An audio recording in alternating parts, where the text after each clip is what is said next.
ఈ సమావేశం ప్రధానంగా ఎస్సీ ఎస్టీ బీసీలు అదే మాదిరిగా ఈడబ్ల్యూ సంబంధించిన వర్గాల నుంచి ప్రెస్ మీట్ పెట్టుకోవడం జరిగింది. మేము ఈ సమాజానికి ప్రభుత్వాలకు కూడా ఈ వేదికగా చాలా స్పష్టంగా ఒక అంశాన్ని మేము ముందు పెట్టదలుచుకున్నాం.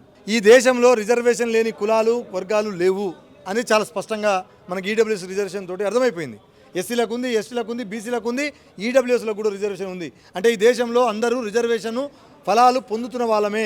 విద్యలో ఉన్నతమైనటువంటి విద్యా అవకాశాలు ఇచ్చే కల్పన చేయడంలో ఈ ఎస్సీ ఎస్టీ బీసీ ఈడబ్ల్యూఎస్లకు సంబంధించిన పేద వర్గాలకు సంబంధించిన వాళ్ళకు ఈ తెలంగాణలో 80% పేద వర్గాలు ఉన్నటువంటి తెలంగాణ రాష్ట్రంలో డీమ్డ్ యూనివర్సిటీలు ప్రైవేట్ యూనివర్సిటీలను ప్రోత్సహిస్తే భవిష్యత్తు ఈ వర్గాల నుంచి ఉన్నత విద్యకు పోకుండా చేసి పెద్ద కుట్ర చేస్తున్నారు.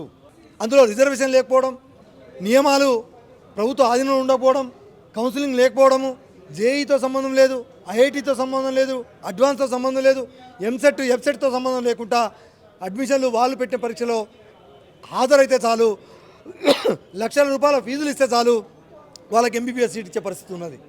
అందుకని ఈ రకమైనటువంటి పరిస్థితుల్లో ఫీజు నియంత్రణ లేకుండా, అడ్మిషన్ల నియంత్రణ లేకుండా, డొనేషన్లకు నియంత్రణ లేకుండా, దాంట్లో రిజర్వేషన్ లేకుండా దోపిడీ చేద్దామని చూస్తున్నటువంటి ఇప్పటికే డీమ్డ్ యూనివర్సిటీ దాదాపుగా 4-5 ఉన్నాయి. ఇప్పటికే 12 దానికా ప్రైవేట్ యూనివర్సిటీలకు పర్మిషన్ వచ్చేసింది తెలంగాణ స్టేట్ గవర్నమెంట్. ఇంకో 20-25 ప్రైవేట్ యూనివర్సిటీలకు పర్మిషన్లు ఇస్తానికి రెడీగా ఉంది. వీళ్ళ ఉద్దేశం ఏంది? ప్రభుత్వాలది ఏంది? ప్రైవేట్ యూనివర్సిటీలకు పర్మిషన్ ఇస్తానికి వచ్చిరా? వీళ్ళు ముఖ్యమంత్రులుగా ప్రధానమంత్రులుగా ప్రైవేట్ డీమ్డ్ యూనివర్సిటీలకు పర్మిషన్ ఇస్తానికి వచ్చిరా? ఒక్కొక్క యూనివర్సిటీలు 500 మెడికల్ సీట్లు అమ్ముకుంటే సంవత్సరానికి 500 కోట్ల రూపాయలు ఒక్కొక్క సీటు కోటి రూపాయలకు అమ్ముకుంటున్నాడు. అంటే ఒక్కొక్క సీటు కోటి రూపాయలు అంటే 500 సీటు 500 కోట్ల రూపాయలు వ్యాపారం చేస్తున్నారు, దోపిడీ చేస్తున్నారు. దీనికోసం వచ్చిరా మీరు? రాజ్యాంగం ఏం చెప్తున్నది? మీరు దేనికోసం ముఖ్యమంత్రి అయ్యారు? ఈ పేద వర్గాలకు మీరు ఏమైనా సహాయం చేయాలని వచ్చిరా, లేదా పేద వర్గాల నుంచి దోపిడీ చేస్తానికి ఎవరైతే కుట్రదారులు ఉన్నారో వాళ్ళకు వంతపాడటానికి వచ్చినారా? వాళ్ళకే పదవులు ఇస్తారు, మీరు వాళ్ళకే టికెట్లు ఇస్తారు. ఎందుకంటే మీకు గత్యంతరం లేదు, మీకు సిగ్గు లేదు, మీకు లజ్జ లేదు, మీకు బుద్ధి లేదు, మీకు జ్ఞానం లేదు. వాళ్ళు డబ్బులు ఇస్తారు, వాళ్ళకి సీట్లు ఇస్తారు. వాళ్ళు సీట్లు తీసుకున్న తర్వాత ఎమ్మెల్యేలు మంత్రులు అవుతారు, ఎంపీలు అవుతారు.